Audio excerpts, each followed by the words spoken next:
कलयुग के बाद में। अरे बाबा रामदेव की वाणी में देख रहा था, उसमें भी लिखा हुआ है कि 12 पंथ खत्म हो जाएंगे, उसके बाद 13वां पंथ आएगा। अब बताओ बाबा रामदेव और कबीर साहब के 13वें पंथ का क्या क्या मतलब है आपस में? रामदेव जी की वाणी 24 प्रमाण में, 24 प्रमाण में लिखा है जब 12 पंथ खत्म हो जाएंगे, ये 6 जो क्या बोलते हैं इसको, नहीं ये जो 6 प्रकार के वो है ना योगी, हाँ, वैष्णव, कनपाड़े, नाथ, छठ योगी। हाँ, अभी दिखाता हूं मैं, बताओ भैया, बात समझ ले, सोच ले, क्या बता रहा है, क्या बोल रहा है। नहीं, जो मन में आया बोलना है, जो मन में आया बोलना है। दर्शन ही होते हैं 6 दर्शन, हाँ 6 दर्शन। कह रहे भगता रो तारण आवसी, संता रो तारण आवसी, साचा संत दल में आवसी। बता दिया ना, दल की फौज में आएगा वो।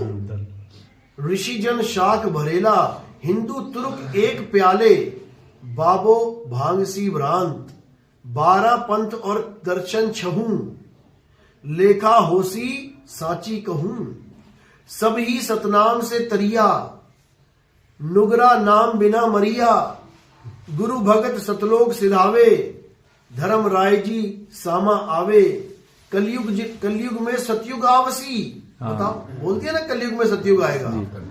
पहरा पाप रा पलटेगा, बोलियां सिद्ध रामदेव आगम रा आहनान। ये उनकी भाषा में लिखा हुआ है, ये मारवाड़ी भाषा है। हाँ, तो इसमें बिल्कुल साफ लिख दिया कि हिंदू तुर्क एक प्याले, यानी एक प्याले में दोनों पानी पिएंगे। अब बता दो कौन सा हिंदू धर्म है जो मुसलमानों को, वो तो घुसने तक नहीं दे रहे, कहते कुंभ में मुसलमान घुसना नहीं चाहिए। तो ये कब होगा भैया, ये कब होगा? हिंदू तुर्क एक कब होगा? हिंदू तुर्क एक तब होगा जब 13वां पंथ चलेगा। 12 पंथ और दर्शन छहूं, लेखा होसी साची कहूं, कि इनका लेखा होगा, क्योंकि ये गुरु बने बैठे हुए हैं। अभी जो मैंने कहा कि गुरु बनना तो आसान है, बन गए तुम 4 बातें सीख के, लेकिन जब इसका लेखा देना पड़ेगा तुम्हें, तो तुम्हारी हालत खराब हो जाएगी। यानी 12 पंथ और दर्शन छहूं, ये षट दर्शनी जो गुरु बड़े बड़े अखाड़े बना के बैठे हुए हैं, कहते हैं तुम्हारा सबका लेखा होगा। तुमने इतने जीवों को भरमा दिया, इतने जीवों को भरमा दिया, तुम्हारी दुर्गति होगी। ये बाबा रामदेव 24 प्रमाण में है ये सारा। कह रहे हैं कि सब ही सतनाम से तरिया। तो रामपाल जी महाराज वाले बता दे कि सतनाम से कौन तर रहा है? तुम्हारा सतनाम ही ओम सोहंग है जी। ओम सोहंग से कौन तर रहा है? तुम तो ओम सोहंग को भी अधूरा कह रहे हो आगे और नाम मिलेगा, तो फिर सतनाम कहां रहा वो?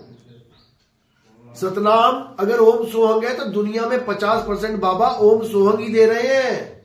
ये सारे नाथपंथी ओम सोहंग ही तो दे रहे हैं, फिर तो सबके पास सतनाम है, सारे तार देंगे, तुम्हारे पास क्यों आए? तो सत्य नाम क्या है? सत्य नाम तुम्हारा सत्य स्वरूप है, तुम्हारा निज नाम है, तुम्हारा असली स्वरूप है सतनाम। उसको जानना है, उससे तरेंगे। और जो उसको नहीं जानेगा, नुगरा नाम बिना मरिया।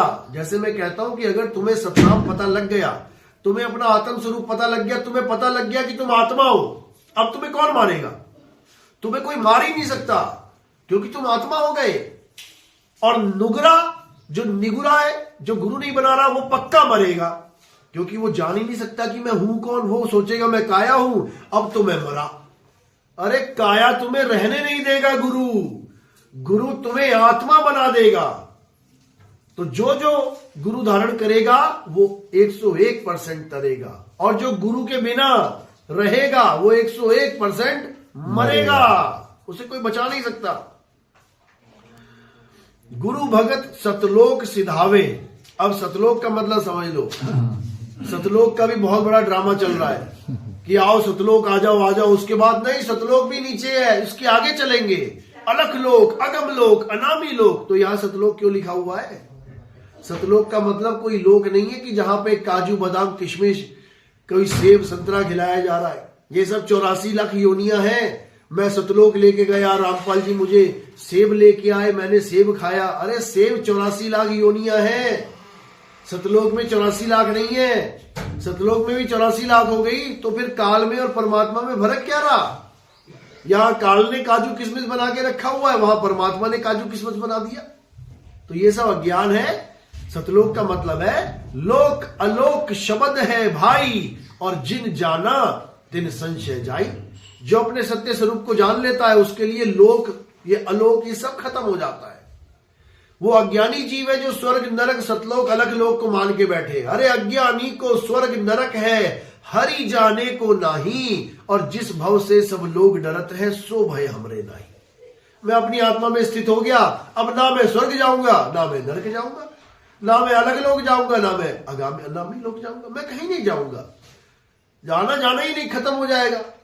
तो कह रहे ना कहीं आना ना कहीं जाना, आपे में आप समाना। अपने में समा जाओ, बात खत्म हो गई। तो कह रहे कलयुग में सतयुग आवसी, पहरा पापरा पलटेगा। कि ऐसा ज्ञान चलेगा, कौन सा? 13वां पंथ, 12 पंथ और 6 दर्शन को तो लेखा बता दिया कि तुम्हारी हालत खराब हो जाएगी। लेखा ही दे रहे हैं जेल में बैठ के, और क्या कर रहे हैं? कोई फांसी लगा रहा है, बाबा आपने अभी फांसी लगाई थी, मठाधीश ने फांसी लगा ली, तो ये लेखा ही तो है, क्योंकि शांति उनको नहीं मिल सकती। शांति कहां मिलेगा? 13वें पंथ हम ही चले आए और सब पंथ मेट के एक पंथ चलाए, ये शांति वहां मिलेगी। ये 13वें पंथ में आके मिलेगी, अपने सत्य स्वरूप को जान के मिलेगी। नहीं तो इस दुनिया में ऐसा कोई नहीं है जो तुम्हें शांति दे सके, दे ही नहीं सकता। तो जो लोग कहते हैं कि कलयुग में सतयुग नहीं आएगा, उनको सोचना चाहिए, समझना चाहिए। सारी वाणियों में प्रमाण है, सब वाणियों में, केवल इसमें नहीं। कबीर साहब की वाणियों में है, नानक साहब की वाणियों में है कि खालसा राज आएगा। खालसा राज का मतलब क्या? यही तो है कि कलयुग में सतयुग आएगा। 10वीं पातशाही लिख के गए हैं कि ऐसा राज आएगा कि घर घर में खालसा जन्म लेगा, यानी वो ज्ञान उपजेगा। लेकिन लोगों को समझ में नहीं आ रहा। तो भाई कलयुग में सतयुग आएगा, आएगा और आके रहेगा, कोई इसको रोक नहीं सकता। जय गुरुदेव जी की भविष्यवाणी है कि कलयुग में सतयुग आएगा। जय गुरुदेव ने तो बिल्कुल ही सारा खेल ही खत्म कर रखा है, अगर ध्यान से पढ़ लो। वो रामपाल जी महाराज उनकी वाणी ले लेके घूम रहा है, वो 20 साल का हो गया, 20 साल का हो गया। ये नहीं देख रहा अगली वाणी में बोला है कि उस महात्मा को ऊपर से आवाज आएगी, वो ऊपर से जो आवाज आएगी उसका प्रचार करेगा। ये क्यों नहीं बोल रहे हैं? तुम्हें कौन सी ऊपर से आवाज आ रही है भाई? बता दो, कहीं तुमने बोला हो किसी सत्संग में? और सबसे बड़ा जाल कि ये बहुत शातिर लोग हैं। आज तक रामपाल जी महाराज ने कभी 12वें पंथ के कालदूत हंस मुनि का जिक्र तक नहीं किया। दिखा दो कोई वीडियो, नहीं किया।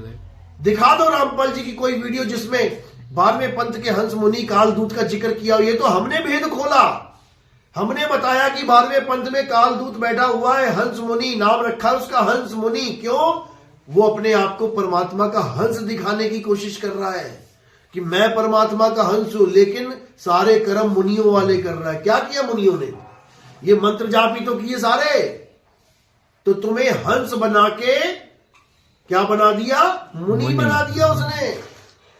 आशा लगा दी हंस बनाऊंगा और पकड़ा दिया मुनियों वाला ज्ञान। तो वही हंस मुनि है, और उसमें उसकी पहचान लिखी है कि वो तरह तरह की करामातें दिखाएगा। किसी का कैंसर ठीक हो गया, किसी के दांत दर्द ठीक हो गया, किसी का पेट दर्द ठीक हो गया, किसी का ये ठीक हो गया, वो लिखा है उसमें साफ। और क्या लिखा है कि वो अपने आप को कबीर घोषित कर देगा कि मैं ही बंदी छोड़ कबीर हूं। और अब जब मैंने ये वाणी खोली है, वो पता नहीं किस महात्मा का नाम लगा के कह रहे ये है हंस मुनि। आज तक तुम्हारी आंखें फूट गई थी क्या? आज तक तो तुमने कभी बोला नहीं हंस मुनि कौन है। आज नितिन दास ने तुम्हारे चिथड़े कर दिए, तो अब तुम दूसरे महात्माओं के ऊपर वाणियां ठोक रहे हो। शर्म कर लो, शर्म। वो कोई अपने आप को कबीर नहीं कहला रहा। जिस बेचारे भोले पंछी का तुमने नाम ले लिया, वो बेचारा प्यारा महात्मा भक्ति कर रहा है, तुम उसको कबीर और करामातों से जोड़ दिया। अरे अपने गिरेबान में देखो, तुम ही हो वो हंस मुनि जो करामातें भी दिखा दिखा के लोगों को इकट्ठा कर रहा है और खुद को कबीर भी कहला रहा है। तुम्हारे चेले कबीर साहब की फोटो फाड़ रहे हैं और तुम्हारी फोटो को कबीर कबीर बता रहे हैं। ये तुम ही हो हंस मुनि। और उसका साहिब ने बताया है कि 12वां पंथ जैसे ही खत्म होगा, यानी हंस मुनि जैसे ही जेल में जाएगा, वैसे ही 13वां पंथ उजागर होगा। समझ लो, जैसे ही रामपाल जी महाराज जेल में गए, मात्र 2 दिन के अंदर यूट्यूब चैनल चला और आज हजारों लाखों की संख्या में लोग सुन रहे हैं और पंथ छोड़ छोड़ के आ रहे हैं। रामपाल जी महाराज को छोड़ छोड़ के, 12 को छोड़ के 13 में समा रहे हैं और जो भी 13 में आ जाता है उसको ये गुरुद्रोही बता देते हैं। बताओ, उसको कहते हैं गुरुद्रोही हो गया। वो 4 सवाल पूछता है, उनके पास कोई जवाब नहीं होता है तो वो गुरुद्रोही हो गया। ऐसे गुरुद्रोही नहीं होते भाई, ये जीव है, ये सवाल पूछ सकता है। तुम्हारे अंदर इतना ज्ञान होना चाहिए कि तुम उसके सवाल का जवाब दे पाओ, ना कि सवाल पूछने के बाद वो गुरुद्रोही हो जाएगा। ऐसा नहीं होता। तो इसको ध्यान से समझो। ये बहुत शातिर लोग हैं, परमात्मा के नाम पे धंधा कर रहे हैं। ये परमात्मा की वाणियों को बेच रहे हैं। 21-21 हजार का, 51-51 हजार का, लाख रुपए का पाठ करवा रहे हैं। जिन संतों ने फ्री में वाणियां लिखी, जिन संतों ने फ्री में वाणियां गाई, हमसे एक पैसा नहीं लिया, संगत से एक पैसा नहीं लिया, परमात्मा ने फ्री में वाणी उतारी, उन वाणियों का पाठ करने के लिए लाखों रुपए कमा रहे हैं। ये सब धंधा है भाई, ये सब धंधा है। बचो, अपने आत्म स्वरूप को जानो, उसी में परमात्मा का वास है। जब लगना चीनोगे आत्म, तब लगना मिली है परमात्म। समझ लो। तो अगर इस वाणी से अपने आप को जान लोगे तो कल्याण हो जाएगा। साहिब बन गई सत्ता। वो खुद तो साहिब सत्संग सुनते हैं आपके, ठीक है ना, और अरे कौन नहीं सुनता हमारे और सत्संग? शिष्यों को ये कहते हैं कि अगर आपने नितिन दास के सत्संग सुन लिए तो पंथ से बाहर हो जाओ। भाई, नितिन दास के सत्संग सुनने से अगर किसी का नाम खंड हो जाए तो तुम अपने यूट्यूब चैनल पे मेरा नाम ही क्यों ले रहे हो? तुम मेरी एक लाइन भी तोड़ मरोड़ के कह रहे हो। मैं कह रहा हूं राधे राधे करने से कोई मतलब नहीं है। उसके बाद कटिंग लगा के वहां से कोई भगत आया जो राधे राधे को मानता था, उसने मुझे कहा राधे राधे, तो मैंने क्या कहा? राधे राधे। तो मेरी 2 लाइनें राधे राधे फिर उसके बाद ऐड कर दी। यानी ये दिखाने का कोशिश करी कि देखो ये खुद मना कर रहा है कि राधे राधे नहीं जपना है और खुद ही राधे राधे बोल रहा है। अरे जब थोड़ी नहीं रहा हूं। अगर कोई जय श्री राम बोलता है तो हमारा फर्ज है कि उसका हमने सम्मान रखना है। हम जय श्री राम बोल सकते हैं, क्योंकि अगर जय श्री राम बोलने से नाम खंड हो जाए तो क्यों कबीर साहब बार बार मुरारी हरि राम का नाम ले रहे हैं? फिर तो ले ही ना, फिर तो ये बोले ही ना राम नाम की लूट है, लूट सके तो लूट। फिर तो कहें कबीर नाम की लूट है, लूट सके तो लूट। क्योंकि तुम राम नाम तो देते ही नहीं हो, तुम तो कबीर नाम दे रहे हो। तो फिर तो वाणियां कबीर साहब ने सारी गलत बोली है। कबीर साहब ने कहा है जपो मुरारी जपो मुत, तो फिर तो मुरारी जपवाओ। तुम क्यों नहीं जपवा रहे हो? राम जपो जी ऐसे ऐसे, ध्रुव प्रहलाद जपो हरि जैसे। वो कह रहे राम जपो जपो, तुमने तो एक बार भी नाम ना दिया राम का। तुम दे रहे ओम कलियम हरियम शरियम सोहम सत्यम। क्या ड्रामा है ये सब 52 अक्षर है। इसको त्यागो और अपने स्वरूप को जानो। और अगर हमारा सत्संग सुनने से नाम खंड होता है तो अपने सारे यूट्यूब चैनलों से हमारे सत्संग हटा दो, क्योंकि सबके नाम तो तुमने खंड कर दिए हमारा ज्ञान सुना के। और अगर इतना ही शौक है हमारा ज्ञान सुनाने का तो हमारी 209 वीडियो डाल दो अपने यूट्यूब चैनल पे। अगर तुम में दम है तो सब नीर खीर का निवेड़ा कर लेंगे। अभी निवेड़ा हो जाएगा। अभी तुम्हारा नाम छोड़ो, तुम्हारा पंथ खंड हो जाएगा। डाल के देख लो, बोल दो एक बार अपनी संगत को कि नितिन दास के 209 सत्संग सुन लो, उसके बाद आके नाम शुद्ध कर लेना। है तुम्हारे में दम? तुम्हारे पास तो फैक्ट्री लगी है नाम शुद्ध कराने की। तुम क्यों डरा रहे हो किसी को? कह दो एक बार सारे सुन लो, उसके बाद नाम खंड हो जाएगा, आके शुद्ध करवा लेना। है तुम में दम? तुम में दम नहीं है, क्योंकि तुम जगत गुरु नहीं ठगत गुरु हो। जगत गुरु डंके की चोट पे कहता है सब काहू का लीजिए साचा शब्द निहार और पक्षपात मत कीजिए, कहे कबीर विचार। जगत गुरु सारे जगत का ज्ञान सुनने की बात करता है कि सबको सुनो, सबका ज्ञान अर्जित करो और जो सार सार है उसे उठा लो। सतगुरु ऐसा चाहिए जैसा सूप सुहाए, अरे सार सार तो नहीं रहे, थोथा दे उड़ाए। जय सतनाम। सर वो ये भी बोलते कबीर सागर में वाणी बोलते खराब है भाई, बोलते तो बहुत नहीं भाई कोली रामलीला यही करवाओगे, वहां भी बोलना है जाके। कोली चमार सबके घर खाए, तो मैंने कहा साहब आपके गुरुजी कोली चमार के घर कहाँ खाते हैं? वाणी लिखी है साहब उसमें कि कोली चमार सब। समानता की बात है, कोली चमार। वो एक कोली आ गया, कहता देखो हमारी बात लिखी हुई है, कोली चमार सबके घर, यानी कोली ही चमार और सबके घर खाना खाएगा। मैंने कहा ठीक है भैया, तू कोली बना रहे, तू अपने आप को कोली समझ रहा है तो कोली बना रहे। यहाँ ना यहाँ कोई कोली, ना यहाँ कोई चमार। ये उन्होंने बताया है कि वो भेदभाव को खत्म करेगा, वो सबके घर खाना खाएगा। हम जाते नहीं है सबके घर, क्या कोई रविदासिया हो वो खाना खिला रहा है, कोई ठाकुर है वो खाना खिला रहा है, कोई किसी भी पंथ का है वो खाना खिला रहा है। जो ऊंची जात नीची जात हम मानते ही नहीं जात पात को। हम कहते हैं दाना खेत में उगता है, वो दाना जो खेत में उगा है वो ठाकुर के घर जाके वो ऊंची जात का कैसे हो गया, वो ब्राह्मण के घर जाके ऊंची जात का कैसे हो गया, वो शूद्र के घर जाके नीची जात का कैसा हो गया? अरे दाना खेत में उगा है, धरती मां ने उगाया है। तुम अगर उसमें पक्षपात कर रहे हो, इसका मतलब तुम धरती मां में पक्षपात कर रहे हो। तुम्हें धरती माता से प्रॉब्लम है।